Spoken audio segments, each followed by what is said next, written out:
Anytime you're able to create competition, it raises the level of play, and I think it's simply as simple as that. We're just trying to create competition and rise the level of performance. And as the saying goes, iron sharpens iron. Right, what's the most important thing a quarterback has to show you? Obviously, leadership is part of it, but what is it he has to do to step us away from the other three this spring? Well, I think the big thing that you're looking for is leadership. That's a really big focus. How the team responds to that individual, their presence, their leadership, being able to be vocal at times, and then it's really performance. It's productivity. Is that what you're looking at? You also have to secure the football, and along those lines, there's a lot of things that factor into it. A lot of things like knowing pass protections, knowing when to get in and out of plays, knowing when to throw the ball away. All of those things that encompass good, sound football and helping your team win football games. All of those things factor into it. Can a guy truly be the leader though until he's the guy? Is it tough for a guy who's competing for a job to also show leadership when the other guy's trying to do the exact same thing? If you follow my drift there, until you're sort of ordained as the guy. I think there's different levels of it, and I certainly think that playing and being the guy and being a proven productive player carries a lot of street credit. There's no question about it. But at the same time, you still can be a good leader. The backup quarterback can be a very good leader. The third string quarterback can be a very good leader. How they work in the weight room, how they handle their academics, how they handle their social life, all of those things fall into leadership.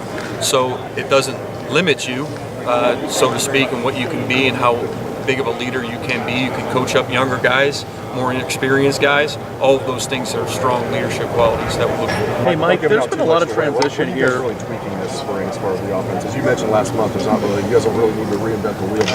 What are some tweaks you guys are making? Even if we were tweaking, even if there were some nuances, I really wouldn't lead on to that because it's an irrelevant kind of topic that really doesn't help us win football games.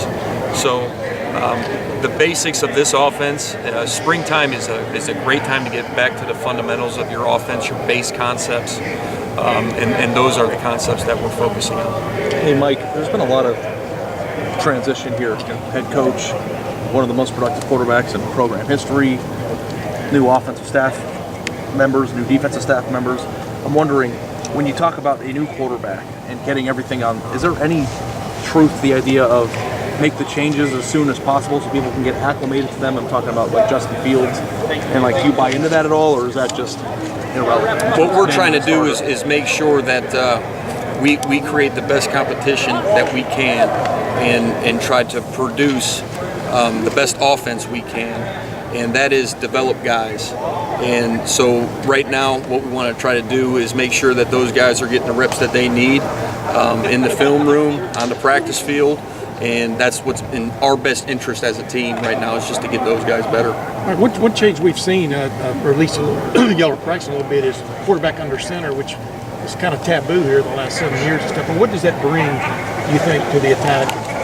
Well, I think from just an obvious broad stroke element, it allows the tailback to get downhill a little bit more, and then you're trying to complement those runs with your play action. And anytime you're able to create longer conflict for the defense, longer time frame, meaning an under center, you take the snap, you fake it to the tailback. There's a little bit difference of a matter of time that goes on to that than when you're in the gun. So you're able to get more suck out of the defense at times on your deep play action that complements those particular runs. And obviously, you and Coach Day, y'all saw that as maybe something that was missing offensively from this group. I mean, well, I don't know about missing. I just know that it's very effective when executed well. Mike, I know it might take quite some time before you guys are ready to make a decision with that battle, but for a quarterback's coach or head coach or whatever, how long until you think you have a good grasp on what your personnel is? Overall personnel, just like to get to know the guys' strengths and weakness. I don't know. I don't think we have a definite timeline to say, hey, it's got to be done by practice 4 or it's got to be done by practice 5.